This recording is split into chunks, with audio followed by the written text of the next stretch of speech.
오늘 하나님의 말씀은 출애굽기 11장에서 우리가 말씀을 듣게 됩니다. 11장 1절부터 10절까지 말씀을 가지고 구원 드라마와 명암 대비라는 제목으로 말씀을 증거하기 원합니다. 우리 먼저 같이 본문을 읽겠습니다. 시작. 여호와께서 모세에게 이르시기를 내가 이제 한 가지 재앙을 바로와 애굽에 내린 후에야 그가 너희를 여기서 내보내리라. 그가 너희를 내보낼 때에는 여기서 반드시 다 쫓아내리니 백성에게 말하여 사람들에게 각기 이웃들에게 은금 패물을 구하게 하라 하시더니 여호와께서 그 백성으로 애굽 사람의 은혜를 받게 하셨고 또 그 사람 모세는 애굽 땅에 있는 바로의 신하와 백성의 눈에 아주 위대하게 보였더라. 모세가 바로에게 이르되 여호와께서 이와 같이 말씀하시기를 밤중에 내가 애굽 가운데로 들어가리니 애굽 땅에 있는 모든 처음 난 것은 왕위에 앉아있는 바로의 장자로부터 맷돌 뒤에 있는 몸종의 장자와 모든 가축의 처음 난 것까지 죽으리니 애굽 온 땅에 전무후무한 큰 부르짖음이 있으리라. 그러나 이스라엘 자손에게는 사람에게나 짐승에게나 개 한 마리도 그 혀를 움직이지 아니하리니 여호와께서 애굽 사람과 이스라엘 사이를 구별하는 줄을 너희가 알리라 하셨나니 왕의 이 모든 신하가 내게 내려와 내게 절하며 이르기를 너와 너를 따르는 온 백성은 나가라 한 후에야 내가 나가리라 하고 심히 노하여 바로에게서 나오니라. 여호와께서 모세에게 이르시기를 바로가 너희의 말을 듣지 아니하리라. 그러므로 내가 애굽 땅에서 나의 기적을 더하리라 하셨고 모세와 아론이 이 모든 기적을 바로 앞에서 행하였으나 여호와께서 바로의 마음을 완악하게 하셨으므로 그가 이스라엘 자손을 그 나라에서 보내지 아니하였더라. 아멘. 네. 하나님의 구원의 드라마는 지금도 진행 중에 있습니다. 그렇죠? 그러나 그 구원의 드라마가 완성되는 순간이 오고 있습니다. 아멘이시죠? 네, 하나님의 그 구원의 드라마가 온전히 완성되어서 모든 것이 미래형으로만 있었던, 약속으로만 있었던 것들이 실체로, 현실로 나타날 때가 올 줄로 저희는 믿고 살아갑니다. 저희가 요즘 몇 주 동안 출애굽기 말씀을 묵상하면서 정말 그 고역에 시달렸던 이스라엘 백성들에게 복음으로 찾아가시고 언약의 하나님으로 찾아가시고 임마누엘의 약속으로 찾아가셔서 그들에게 소망이 되어주시고 힘이 되어주시고 그들에게 자유를 주시는 그런 하나님의 소리를 우리가 들으면서 그 미래형의 말씀을 정말 그들이 계속 참아 기다리는 게 쉽지 않은 것을 우리가 보았습니다만 그러나 끝내는 하나님께서 그 말씀들을 이루어 가시는 것을 또한 우리가 역사를 통해서 알고 있습니다. 근데 성경 여기저기에 하나님의 그 구원의 드라마의 그 완전히 피날레가 어떻게 이루어지는지 곳곳에 사실 기록된 것이 있지 않습니까? 좀 우리가 미리 바라본다면은 예를 들어서 우리가 이사야서 2장 2절에 이런 말씀이 기록되어 있죠. 말일에 여호와의 전의 산이 모든 산 꼭대기에 굳게 설 것이요 모든 작은 산 위에 뛰어나리니 만방이 그리로 모여들 것이라. 네. 말일에 즉 하나님의 이 구원의 드라마가 온전히 이루어지는 그날에는 그 여호와의 전에 있는 그 산이 모든 산보다도 더 우뚝 솟아서 모든 사람들이 만방이 그리로 모여들 것이다. 그래서 3절에 보시면은 많은 백성이 가며 이르기를 오라 우리가 여호와의 산에 오르며 야곱의 하나님의 전에 이르자 그가 그의 길을 우리에게 가르치실 것이라 우리가 그 길로 행하리라. 이렇게 이야기하면서 많은 백성들이 이스라엘 백성뿐만 아니라 만방의 온갖 백성들이 이 하나님을 예배하기 위해서 몰려간다라는 기록이 되어져 있습니다. 정말 우리가 상상만 해봐도 너무나 감격스러운 순간 아닙니까? 이 말씀이 얼마만큼 문자적으로 정말 이루어질지 예루살렘 그 땅을 얘기하는 건 아닌 것 같습니다. 그렇죠? 근데 하여튼 이것이 이루어졌을 때 정말 모든 세계 방방곳곳에서 하나님의 자녀들이 다 몰려가서 하나님을 예배하는 거기에는 엄청난 구원의 감격이 있을 것이고 은혜가 넘칠 것이고 결국에는 영생을 누리는 그런 놀라운 하나님의 역사들이 펼쳐지는 그런 정말 놀라운 그 구원의 드라마가 이렇게 정말 상상이 되어집니다. 특별히 여기서 만방이 그리로 모여들 것이다. 많은 백성이 모여들 것이다. 그렇게 해서 어떻게 보면 정말 이 하나님의 구원이 이루어졌을 때 모든 인류가 다 이렇게 동참하는 그런 어떤 굉장히 포괄적인 하나님의 역사를 이야기하는 것 같습니다. 그렇지만 참 모든 인류가 다 그렇게 동참하면 얼마나 좋겠습니까마는 성경에는 또 다른 이야기도 기록된 것을 우리가 알고 있어요. 그죠? 하나님의 구원의 드라마가 이루어졌을 때, 그것이 현실화 되었을 때, 반대로 계시록 6장에 보면은 이렇게 두렵게 하나님 앞에 서는 무리들도 있다고 기록을 하고 있다는 것이 정말 너무나 우리를 또한 두렵게 만듭니다. 6장 16절에 보면은 산들과 바위에게 말하 이르되 우리 위에 떨어져 보좌에 앉으신 이의 얼굴에서와 그 어린 양의 진노에서 우리를 가리라. 그렇게 하는 사람들이 있다는 거예요. 여기 우리가 과연 누굴까? 이 우리가 과연 누구길래 이 사람들은 산들과 바위가 자기를 보호해 주기를 바라는 거죠. 무엇으로부터입니까? 보좌에 앉으시니 하나님이죠. 하나님과 또 그 어린 양, 그들로부터의 오는 진노로부터 우리를 가려달라. 그렇게 얘기하는 무리들도 있다고 기록하고 있습니다. 그걸 보면은 하나님의 구원의 드라마에 다 함께 기쁨으로 동참하는 것은 아닌 것을 알 수가 있다는 것이죠. 여기 그 15절에는 이렇게 기록하죠. 이 우리가 누군가 하면은 땅의 임금들과 왕족들과 장군들과 부자들과 강한 자들과 모든 종과 자유인이 굴과 산들의 바위 틈에 숨어 이렇게 이야기한다고 기록합니다. 그러면서 그들의 진노의 날이 이르렀으니 하나님과 어린 양의 진노의 날이 이르렀으니 누가 능히 서리요 그렇게 얘기할 때가 올 것이다 라고 또 경고하고 있다는 것입니다. 그래서 하나님의 구원의 드라마의 정말 그 결과를 가만히 보면은 이렇게 굉장히 밝은 그런 소망이 넘치는 것과 어두운 명암이 함께 교차하는 것을 볼 수가 있고 이렇게 극명한 대조를 이루는 것을 우리가 꼭 기억해야 된다는 것이죠. 마치 해가 중천에 떠 있을 때 우리가 그림자가 제일 또렷하지 않습니까? 해가 없으면 그림자가 있는지 없는지도 몰라요. 그죠? 그렇습니다. 하나님의 역사가 배후에, 인간의 역사의 배후에 있을 때는 정말 우리가 다 비슷비슷하게 살아가는 것 같은데 하나님의 역사가 인생의 전면에, 이 역사의 전면에 딱 당도할 때 거기에는 이렇게 명암이 갈리는 그런 구별되는 역사가 일어난다는 것이에요. 그 순간에 과연 우리는 어느 쪽에 서 있을 것 같습니까? 어디에 서 있는 것 같습니까? 우리가 계속되는 출애굽기 말씀을 통해서 우리가 굉장히 퍼밀리한 그런 스토리지만 하나님의 이런 또 구원의 드라마를 또 한 번의 그런 스토리가 우리가 이렇게 보면서 또 이렇게 최종 하나님의 그런 역사를 또 우리가 상기해 보고 우리 자신을 또한 돌아보는 은혜가 있길 간절히 기도합니다.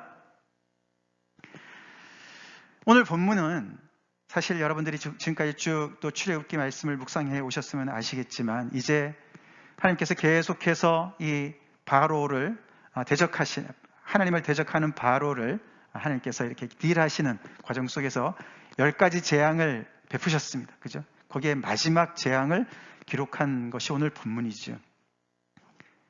우선 하나님의 이런 마지막 피날레가 이루어지기 전에 하나님께서 여러 번 하나님의 그런 역사가 일어날 때 하나님께서 이 인간의 역사의 전면에 나타나셨을 때 이것과 비슷한, 물론 스케일은 좀 작지만은 굉장히 비슷한 이야기들이 펼쳐지는 것이 있는데 그 중에 하나가 오늘 본문이죠. 그래서 오늘 본문에는 이렇게 명암 대비가 뚜렷이 나타나는 그런 내용으로 기록되어져 있어요. 하나님께서 역사하시니까 이렇게 밝은 것과 어두운 것들이 쫙 나타나는 것이죠. 하나님께서 나타나시니까 이렇게 밝은 것과 어두운 것들이 나타나기도 하지만 또 뭔가 지각 변동이 일어나는 거예요. 그냥 흐렸을 때는 잘 몰랐던 것인데 하나님의 뜻이 나타나고 하나님께서 역사하시니까 뭔가 이 어떤 그런 이 애굽 제국에 뭔가 새로운 질서가 생기는 그런 역사를 우리가 보게 되는데 그것이 오늘 본문에 많이 나타나 있습니다. 우리가 이제 컨트래스트라 그러지 않습니까? 컨트래스트. 우리가 사진을 찍을 때도 굉장히 그 명암 조절이 중요하고, 우리가 특별히 미술 하시는 분들 컨트래스트 잘 기법을 살려야지 뭔가 나타나지 않습니까? 그런데 사실 오늘 본문을 가만히 보면은 이게 컨트래스트가 분명합니다. 명암이 분명합니다. 왜 그렇게 하나님께서 명암으로 보여주실까요? 클리어 메시지를 전달해 주시는 거예요. 분명한 메시지를 전달해 주시는 거예요. 그래서 이 하나님의 말씀을 듣고 정말 배우는 모든 사람들이 이 하나님의 이 빛 앞으로 나오라는 초대인 줄로 믿습니다. 하나님의 메시지는 절대로 애매모호하지 않습니다. 사실 따지고 보면 어렵지도 않습니다. 그래서 하나님 앞에 우리가 저는 하나님의 말씀이 너무 어려워서, 성경이 두꺼워서 저는 잘 몰랐어요, 이렇게 우리가 핑계를 못 댑니다. 왜냐하면 하나님의 역사가 이렇게 명암으로 분명하게 하나님께서 가르쳐 주시기 때문에 그렇습니다. 여러분 믿으시죠? 네. 그래서 오늘 본문에 특별히 이제 우리가 이 컨트래스트, 명암 대비가 한 3가지 정도로 이렇게 나타나는 걸 우리가 살펴보길 원합니다. 첫 번째로는 당연히 바로와 모세가 아주 그냥 명암의 대조를 보여준다는 것이죠. 특별히 오늘 본문에서 이렇게 기록이 되어 있습니다. 애굽 땅에 있는 바로의 신하와 백성의 눈에 아주 위대하게 보였더라. 누가 그렇게 보였을까요? 누가? 바로였죠. 그죠? 바로였습니다. 근데 지금은 모세가 그렇게 보인다라고 기록하고 있어요. 엄청난 반전이 일어났습니다. 애굽 땅에는 바로가 전부였습니다. 그래서 바로의 그 애굽의 백성들은 물론이고 바로의 그 신하들은 항상 바로를 태양처럼 모셨죠. 그가 태양의 신이라는 타이틀을 가지고 있었어요. 그 나라에 많은 신들이 있었는데 그 중에 신 하나가 라라고, 아니면 레. 이게 뭐 신 이름을 무슨 도레미파솔라시도로 지었나 봐요. 라 아니면 레예요. 그게 그 나라의 이 애굽 땅의 가장 높은 태양신이었어요. 근데 그 태양신의 아들이 바로 바로다. 그래서 정말로 이 사람들은 바로를 그렇게 떠받들었습니다. 안 그러면 죽는 줄 알았습니다. 그런 이 애굽의 세계에 모세가 등장을 했는데 지팡이 하나 들고, 우리 하나님께서 이렇게 말씀하셨다. Let my people go. 우리 백성을, 내 백성을 보내라. 그렇게 말씀하셨다. 라고 도전장을 보내왔습니다. 그죠? 그때만 생각해봐도 그게 불과 한 몇 개월 전이거든요. 이게 대략 따져보면 그렇습니다.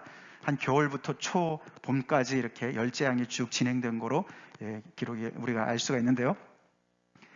처음 때만 해도 어떻게 가소로워서 죽을 지경이죠. 그죠? 모세가 너무 가소로운 사람 아닙니까? 그죠? 바로는 이렇게 엄청난 세력을 뒤엎고 그 백성들로부터 엄청난 지지를 받고 그 나라의 모든 신들로부터 비호를 받는 그런 사람이었고요. 모세는 나이도 많고 또 한 번 크게 실패한 경험도 있고 40년 동안 거의 무명인으로 목자로 광야에서 그렇게 살던 사람이었습니다. 그죠? 싸움이 되지 않죠. 아무리 도전장을 냈다 하더라도 한 사람은 백전노장이고 한 사람은 완전히 그냥 실패자 같은, 나이 같은 80세가 된 그런 모세가 게임도 안 되는 그런 게임을 시작한 거 아닙니까? 그런데 이렇게 몇 개월 지나서 이렇게 입장이 바뀐 거예요. 입장이 뒤집어졌어요. 하나님께서 역사하시니까 새로운 질서가 잡혔어요. 그 새로운 질서 속에 보니까 바로는 너무나 납작하게 됐고 너무나 많은 그동안의 수치를 당했고 그 모든 자기가 누렸던 모든 권세와 힘과 이런 모든 것들이 그 허세가 다 나타나게 되었고, 반대로 모세는 이렇게 이스라엘 백성들뿐만 아니라 바로의 신하들로부터, 이 애굽의 백성들로부터 굉장히 위대하게 보이는 사람으로 되었다는 거예요. 신기하지 않습니까? 누가 그렇게 하셨겠습니까? 하나님이시죠. 할렐루야. 하나님이 그렇게 만드셨어요. 하나님께서 모세를 그렇게 높이셨어요. 모세는 한 것이 없어요. 그냥 순종밖에 안 했어요. 처음에는 힘들었지만 내가 너와 함께 할 거야. 너가 하는 게 아니야. 이 지팡이를 통해서 내가 역사할 거야. I'm gonna walk through you. 너를 통해서 역사할 거야. 그렇게 말씀하신 거예요. 근데 그 말대로 하니까 모세는 자기도 모르는 사이에 이렇게 높아졌어요. 엄청난 존경을 받게 되는 거예요. 물론 이 말은 그렇다고 해서 막 이 사람들이 굉장히 막 존경하고 가슴으로부터 우러나오는 존경 이런 건 아닙니다. 두려운 것이죠. 두려운 것이에요. 바로까지도 절절매게 만드는 그 모세 도대체 그 배후에 하나님의 그런 권세를 보면서 그 앞에서 두려워하는 것이죠. 자기의 권세를 지키려고 아둥바둥하는 바로와 자기 것을 다 내려놓고 하나님의 말씀에 순종했지만 하나님께서 세워주시는 모세, 두 인생이 명암이 대조가 됩니다. 언제요? 하나님이 역사하실 때, 하나님께서 나타나셨을 때. 이것이 지금 여기는 출애굽에서 어떤 그렇게 보면은 그때 한 순간이지만 이것이 최종으로 하나님의 구원의 드라마의 마지막 때도 그렇게 일어날 줄로 믿습니다. 근데 나는 과연 어떻게 될까? 내 인생은 하나님이 세워주시는 인생인가? 내 스스로 나를 세우려고 하는 인생인가? 깊이 우리가 생각해 보게 되는 대목이 아닐 수가 없습니다. 여기서 우리가 딱 맞는 그 잠언서 말씀이 생각납니다. 그죠? 같이 읽어볼까요? 시작. 교만은 멸망의 선봉이고 겸손은 존귀의 길잡이다. 잠언서 18장 12절의 말씀입니다. 교만은 멸망의 선봉이고 겸손은 존귀의 앞잡이, 길잡이다. 그래서 교만과 겸손은 하나님 빼고도 우리가 충분히 생각할 수 있습니다. 그죠? 우리가 사회생활할 때, 저 사람 참 교만해. 저 사람 참 겸손해. 이런 얘기를 우리가 합니다. 근데 잠언의 이야기는 그렇게 교훈적인 얘기로만 받아서는 절대로 안 됩니다. 우리가 이제 5월, 6월에 잠언서를 2달간 묵상하게 됐어요. 여러분은 굉장히 참 좋으시겠지만 저는 죽고 날 것 같아요. 잠언서 설교하기 굉장히 어렵거든요. 저를 위해서 기도 많이 해주세요. 아멘 소리가 없는데요. 예. 온라인에서 예배하시는 분들 아멘 해주세요. 저를 위해서 기도 많이 해주세요. 저 열심히 공부하겠습니다. 근데 보세요. 이게 굉장히 함축적이지 않습니까? 그죠? 대조적이집니다. 그죠? 교만은 멸망의 선봉이고 겸손은 존귀의 길잡이다. 이게 다 이제 이렇게 암송하기에 쉽게 이렇게 아주 지혜롭게 잘 짜놓은 거 아닙니까? 우리 잘 새겨들읍시다. 그래서 하나님 앞에서의 교만과 하나님 앞에서의 겸손을 얘기하는 거예요. 아시겠죠? 하나님을 대적해서 하나님과 싸우고 하나님의 뜻을 어그러뜨리고 거스르고 나의 어떤 주장을 계속 펴는 것을 교만이라고 얘기하는 거예요. 하나님 앞에서 내 뜻을 세우는 것이, 우리 아까 찬양했지만 하나님 앞에 우리가 나서지 않는 것, 그것이 겸손이에요. 아멘이십니까? 하나님의 말씀을 귀담아 듣는 것이 겸손이에요. 오늘 우리 예배 직전에 저희 처남 그 위임 예배가 있어서 저희 부부가 또 참여하느라고 저희가 오늘 교회에 잠깐 늦게 왔는데, 그래서 우리 오늘 현장 예배 우리 형제자매들이 많이 수고해 주셨어요. 준비하느라고. 근데 거기에서 그 목사님이 한 분이 이제 설교하시는 거 오늘 잠깐 참 은혜가 되었어요. 그분이 그렇게 얘기하시더라고요. 미국 분이 하셨는데, 요즘에 이제 아시아계를 우리를 향한 그런 증오 범죄가 굉장히 이렇게 가중되고 있는 상황 속에서 너무너무 이제 참 미안해하시고 기도한다고 그러시고 그러면서 하신 말씀이었는데, 이럴 때 우리가 할 수 있는 것이, 중요한 것이 듣는 거다라는 거예요. 리스닝이 중요하다라는 거예요. 물론 우리가 이것저것 하려고 굉장히 열심히 일하고 막 이제 외치고 이런 것도 중요하지만, 너나 나나 다 외치기만 하면은 뭐 하냐 이거죠. 어떻게 하냐 이거죠. 우리가 하나님의 뜻을 들을 수도 있어야 된다는 것이야. 들을 줄 알아야 된다는 거예요. 행동하기 전에 먼저 들어야 된다. 그런 메시지를 했어요. 너무 공감이 되는 말씀이었습니다. 그게 이제 차이가 나는 것이죠. 모세도 처음부터 겸손한 사람이 아니었습니다. 하나님을 잘 몰랐습니다. 그러나 그동안에 그런 여러 가지 어려움을 통해서 그는 힘들지만 하나님의 말씀에 조금씩 순종해 나gat을 배워 나갔습니다. 그래서 이렇게까지 하나님께서 그를 존귀하게 세워주시는 데까지 갔어요. 다른 사람들의 눈엔 그렇게 높아졌지만 모세는 그렇다고 내가 높아졌네? 그렇게 모른 줄로 믿습니다. 자신은 모르죠. 자신은 몰라요. 그냥 하나님의 종이죠.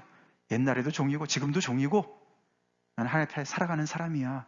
그러고 살았을 거예요. 우리 모두가 모세와 같이 이렇게 하나님께서 세워주시는, 존귀하게 세워주시는 그 자리에까지 가기를 간절히 축원합니다. 그게 아주 명함의 대조를 보여주고 있습니다. 당연히 그거랑 연결되어져서 애굽인들과 이스라엘 백성들이 또 명함의 대비를 보여줍니다. 사실 오늘 무시무시한 이야기가 나오지 않습니까? 애굽인들 안에는 큰 부르짖음이 있을 것이다. 그 부르짖음의 몫은 이스라엘 백성들 것이었습니다. 얼마나 고통스러웠었는지 짜카 그렇게 하고 그냥 속으로부터 심령으로부터 나오는 고통의 소리 아니었습니까?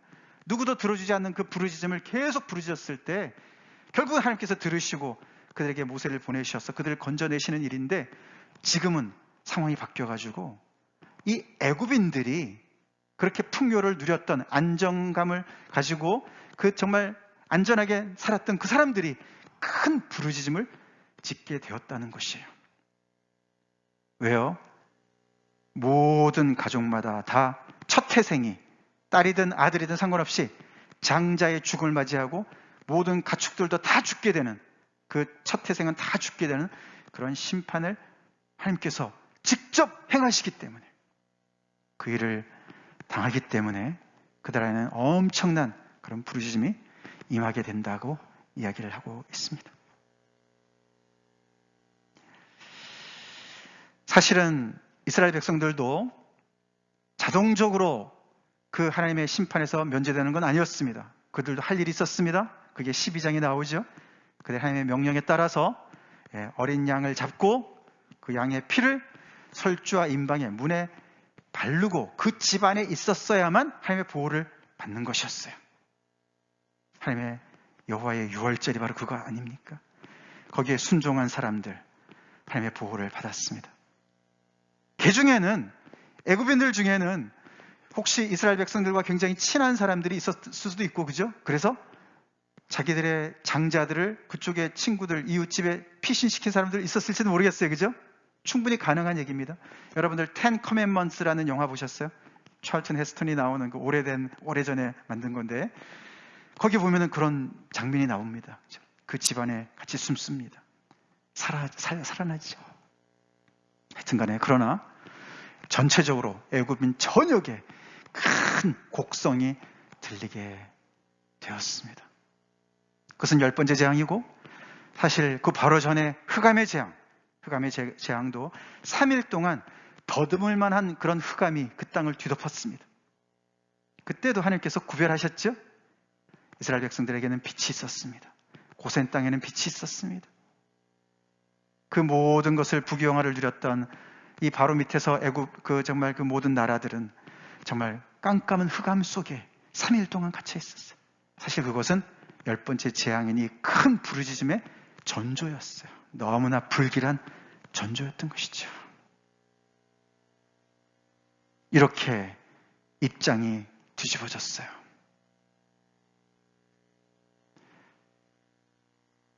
우리가 무슨 게임이든지 간에 축구를 볼 때도 그렇죠. 항상 전반전 질 수도 있어요. 그죠?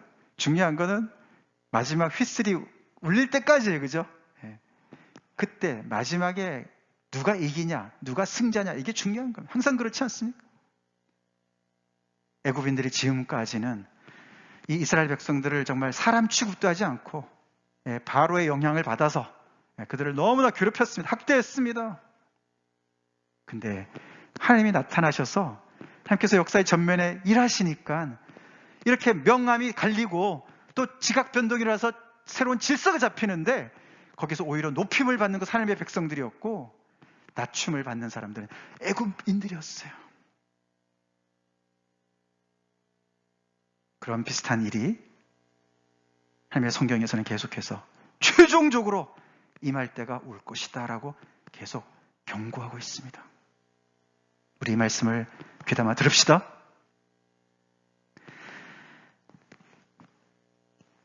아까 말씀드린 대로 이렇게 이 10번의 재앙을 거쳐서, 그것도 굉장히 이렇게 멀리서부터 조금씩 이렇게 하나님께서 그 강도를 높이지 않으셨습니까?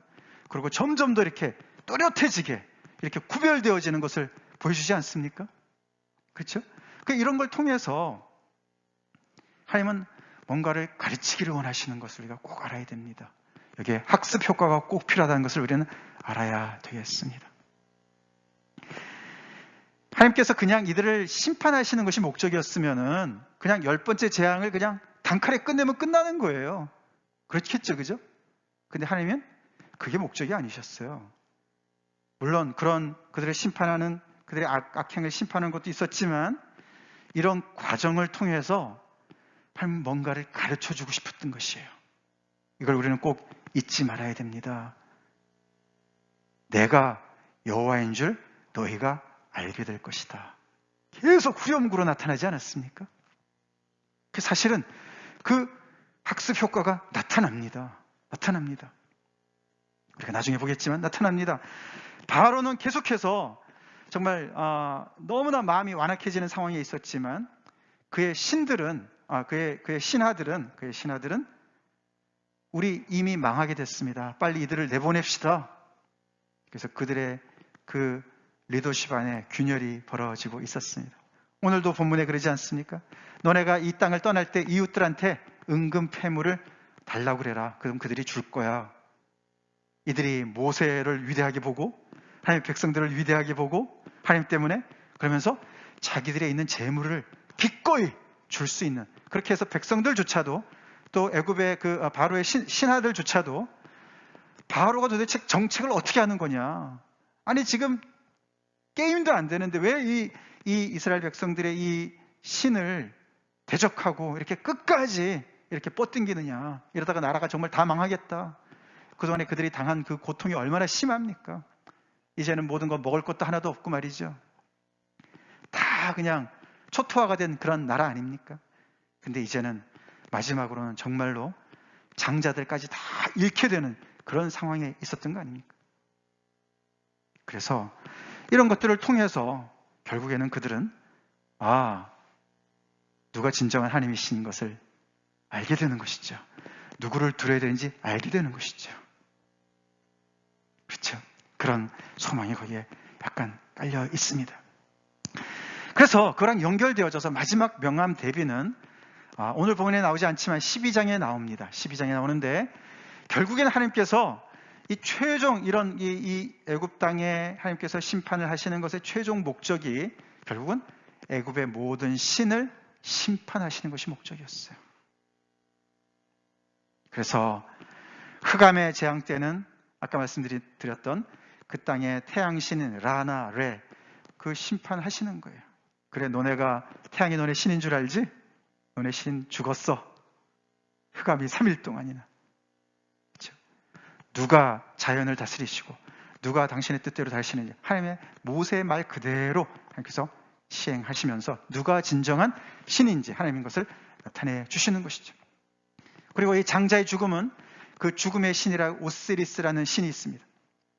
그 신의 어떤 그런 영역을 벗어나는 것을 또한 보여주는 그런 것이죠. 그래서 결국에는 이 모든 자연의 그 자기들에게 영양소를 공급해주는 공급처가 되는 나일강도 신이라 그러고, 해도 신이라 그러고, 모든 것들을 다 신으로 취급하는 이 애굽인들에게 한마디로 그게 아니고 이 천지를 지은 분이 계시고, 그 분이 이 이스라엘 백성의 하나님 되심을 하나님께서 간접적으로 이렇게 명함의 그런 교육을 통해서 가르쳐 주시는 것이에요. 그것을 우리는 꼭 똑똑히 보고 잘 깨달아야 되겠습니다. 아멘? 깨달아야 되겠습니다. 그래서 우리는 절대로 이 바로 계열에 서 있지 말아야 돼요. 서 있지 말아야 됩니다. 하나님께서 나타나셔서 명암을 비춰주시고 그리고 하나님께서 새로운 질서를 잡아나가실 때 우리는 하나님께서 보호해 주시고 하나님께서 세워주시는 그 무리 속에 있어야 되겠습니다. 있어야 되겠습니다.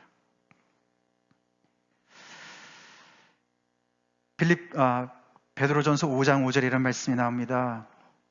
하나님은 교만한 자를 대적하시고, 무서운 말입니다. 하나님이 대적하시는 인생 얼마나 힘들고 그야말로 두려운 일이죠. 하나님이 대적하신다. 그게 지금 바로의 인생이에요. 왜요? 바로가 나는 강해, 끝까지 나는 강해, 나는 잘났어, 이걸 포기 안 했거든요. 그게 하나님께서 그의 마음을 완악하게 하셨다, 그런 뜻이에요. 그래, 너가 그렇게 강해? 그래, 그럼 내가 한번 나도 강하게 나가볼까? 우리 하나님 앞에서 우리 힘 자랑하지 맙시다. 아멘? 하나님은 교만한 자를 대적하십니다. 대적하십니다.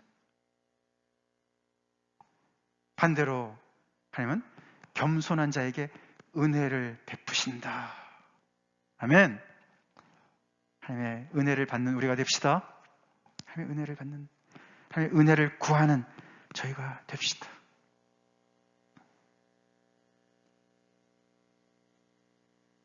우리에게 주신 장점들이 있죠. 우리의 재능들이 있습니다. 잘하는 것들이 있습니다. 그건 우리 감사합시다. 그거 가지고 교만의 근거로 삼지 말고 그것 때문에 하나님을 정말 부인하고 더 나아가서 하나님을 대적하는 일, 우리 하나님께서 주신 똑똑한 머리 가지고 철학자들, 과학자들 똑똑한 머리 가지고 하나님과 견주어 이기려고 대적하려고 하지 말아야 되겠습니다. 하나님께서 바로가 그렇게 강한 그런 자세를 가지고 이해는 돼요. 그죠? 그 자리에 있으면 다 그렇게 될 것 같습니다. 한 번도 실패를 보지 않은 그런 인생으로 모든 것을 다 소유하고 있는 사람인데 누구 앞에 무릎을 꿇어봤겠습니까? 참 안 된 사람이에요. 그런 면에서는 우리가 가끔씩 실패하는 것도 복입니다. 복이에요. 우리한테 어려움이 오는 것도 복입니다. 사실 여기서 우리가 이 10가지 재앙에 우리 각자의 인생을 좀 대입해 볼 수가 있어요. 저희 오늘 말씀 들으시면서 예배 같이 드리시는 분들 중에 또 연세가 높으신 분들도 계시고 우리 부모님들 계시는데 인생을 쭉 돌아보면 그죠? 다들 우리 또 노인의 어르신들도 늘 말씀하세요. 너무 세월이 빠르고 정말 인생에 뭘 했나 그런 생각이 든다고 그렇게 말씀하시고, 근데 우리가 인생을 다 살다 보면은 우리 뜻대로 안 될 때가 많이 있잖아요. 그죠? 우리 뜻대로 되는 게 신기할 정도죠. 그죠? 안 되는 게 너무 많이 있습니다. 사시면서 실패도 경험하시고 힘든 고통 가운데 어려움도 겪어보시고 이렇게 저렇게 어려움을 겪어보신 것이 마치 이 애굽인들이 10가지 재앙을 쭉 가는 거랑 비교해보면 비슷해요. 근데 그때마다 또 어떻게 살 길이 열려서 또 살고 이렇게 피해가고 또 넘어가고 이러면서 쭉 온 거죠.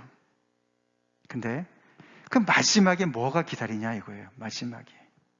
이거 우리가 출애굽을 통해서 한번 심각하게 고민을 좀 해보면 좋겠습니다. 오늘 이 하나님께서도 굉장히 복음을 전하고 계시는 거예요. 이들에게 이렇게 정말 심판할 수밖에 없으신 그런 하나님의 심정이시지만, 그러나 하나님은 그들이 깨닫기를 원하시는 거거든요. 결국 이들의 끝에는 9번째, 10번째가 기다리고 있었던 것은 칠흑 같은 흑암이었고요. 그 흑암은 결국은 죽음을 보여주는 것이었고 결국에는 죽음으로 끝나지 않습니까? 우리 인생도 어떻게 보면 그렇게 끝날 수가 있어요.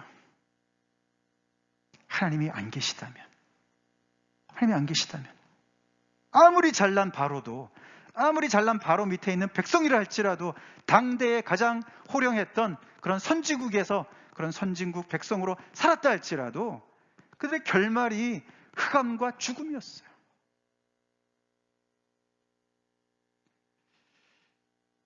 그러니 글쎄 우리 인생이 나이에 따라서 지금 한 5번째 정도 지나갔나? 6번째가 지나갔나? 뭐 이렇게 우리가 생각을 해볼 때 우리 빨리 돌이킵시다. 빛 되신 하나님 앞으로 돌아갑시다. 여호와 하나님을 인정합시다. 우리 예수님께서 누가복음 이런 말씀 하셨었죠. 길어서 제가 좀 중략했습니다. 너희 가난한 자는 복이 있나니 하나님 나라가 너희 것이다. 지금 줄인 자는 복이 있나니 배불리 먹을 것이다. 지금 우는 자는 복이 있나니 위로를 받을 것이다. 반대로 화 있을진저, 복이 있다고만 얘기 안 하시죠, 그죠? 화 있을진저 너희 부유한 자요, 지금 배부른 자요, 지금 웃는 자요.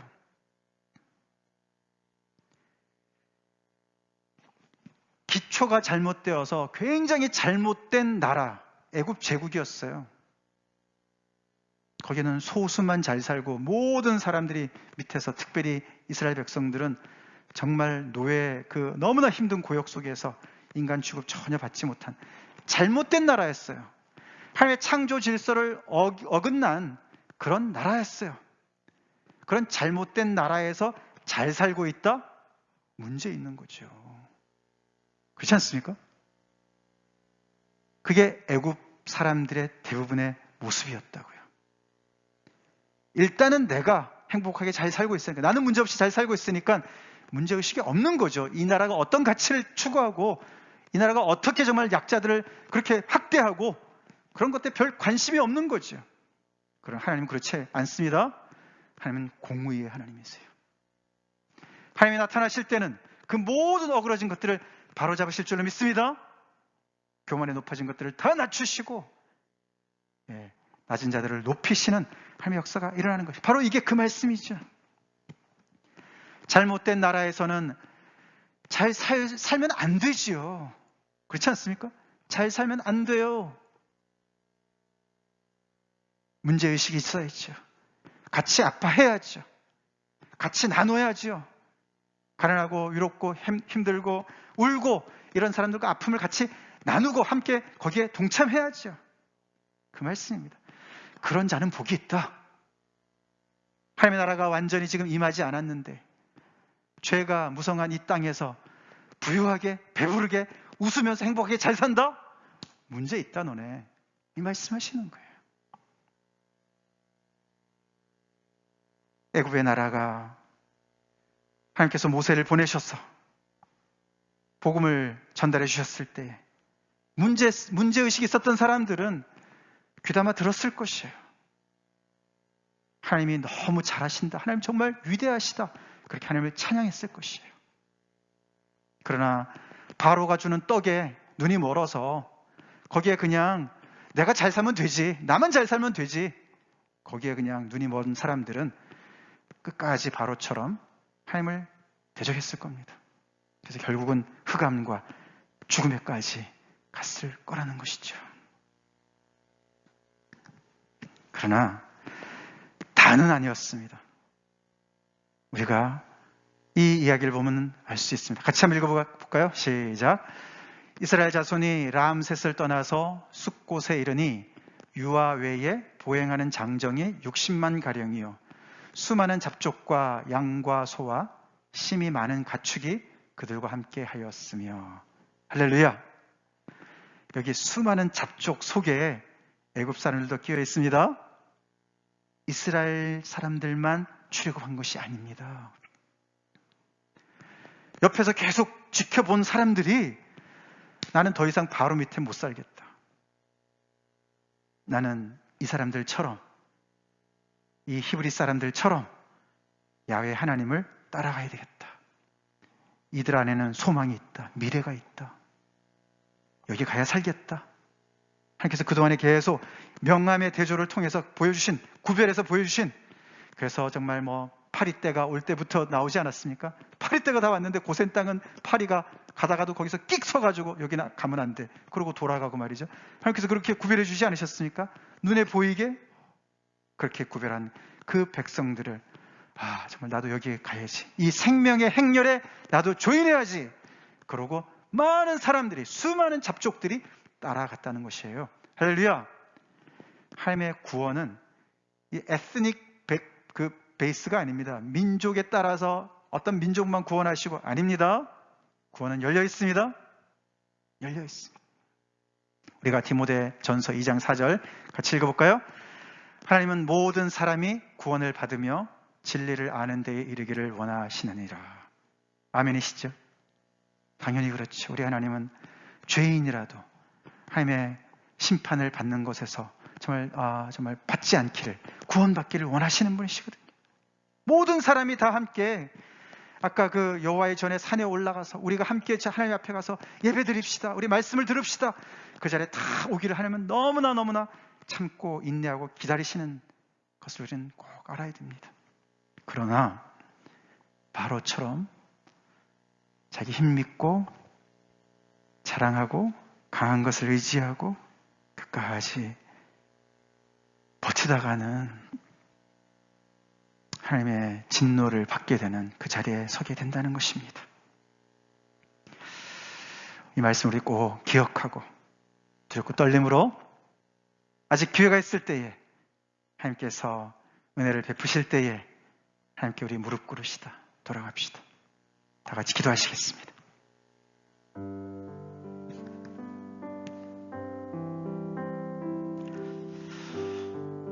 인생 사시면서 힘들면 힘들수록 더 이를 악물고 더 단단해지고 계십니까? 바로처럼 그 끝은 오늘 성경이 보여주고 있습니다. 하루속히 그 자리에서 돌이키시길 간절히 기도합니다. 우리 새벽 예배에 맞다 기도합니다. 그동안에 인생이 만만치 않은 것을 보면서 겸손해지셨습니까? 가난해지셨습니까? 두려움이 몰려옵니까? 감사한 일이에요. 감사한 일입니다. 힘 있는 사람들 부러워하지 마세요. 그들도 다 두려움이 있어요. 그 가난한 심령으로 하나님을 붙잡으세요. 붙잡읍시다. 겸손한 자에게 은혜를 베푸시는, 존귀케 세우시는 그 하나님께 나아가시기 바랍니다. 어린 양의 피가 되시는 우리 예수님의 보혈의 피 안으로 들어가십시오. 예수님의 피가 발려있는 그 집에 들어가십시오. 믿음으로 들어가십시오. 이미 들어가 계십니까?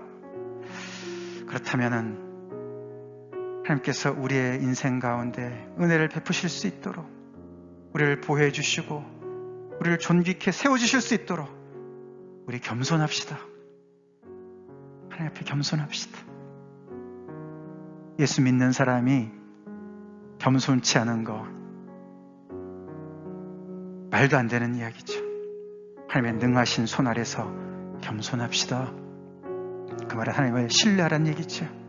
어떤 상황 속에서도 내 판단대로, 내 생각대로, 내 기분대로 믿고 행동하지 말고 하나님 말씀 따라 살아가는 것이죠.